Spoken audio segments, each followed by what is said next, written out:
এবার দিল্লি হাইকোর্টে বড় সড় ধাক্কা খেলেন তৃণমূলের মহুয়া মৈত্র।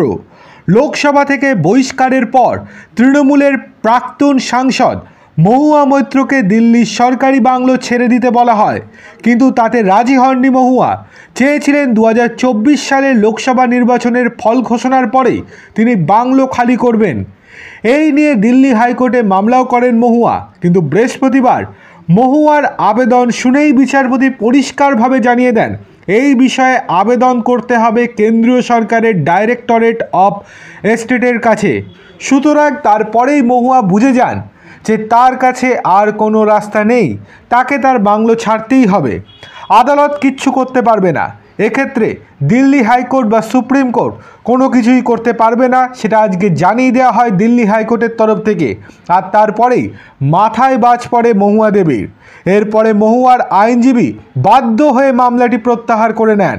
প্রসঙ্গত, ঘুষের বিনিময়ে প্রশ্নকাণ্ডে মহুয়াকে লোকসভা থেকে বহিষ্কার করা হয় গত 8ই ডিসেম্বর। তার অব্যবহিত পরেই সাংসদের বাংলো 1 মাসের মধ্যে খালি করার জন্য মহুয়াকে নির্দেশ পাঠাতে বলে সংসদের আবাসন কমিটি। ওই মর্মে তারা একটি চিঠি পাঠায় কেন্দ্রীয় আবাসন এবং নগর উন্নয়ন মন্ত্রককে। তারপর গত 11ই ডিসেম্বর মহুয়াকে বাংলো ছাড়ার কড়া নির্দেশ দেওয়া হয়। সময় বেঁধে দেওয়া হয় 7ই জানুয়ারি পর্যন্ত। এই নির্দেশকে চ্যালেঞ্জ করেই দিল্লি হাইকোর্টে লিখিত হলফনামা দাখিল করেন মহুয়া। বুধবার আদালতের নির্দেশের পর এখন বাংলো ধরে রাখার জন্য মহুয়ার হাতে সময় রইল মাত্র 4 দিন। এরপর আর কিছু করার নেই তার।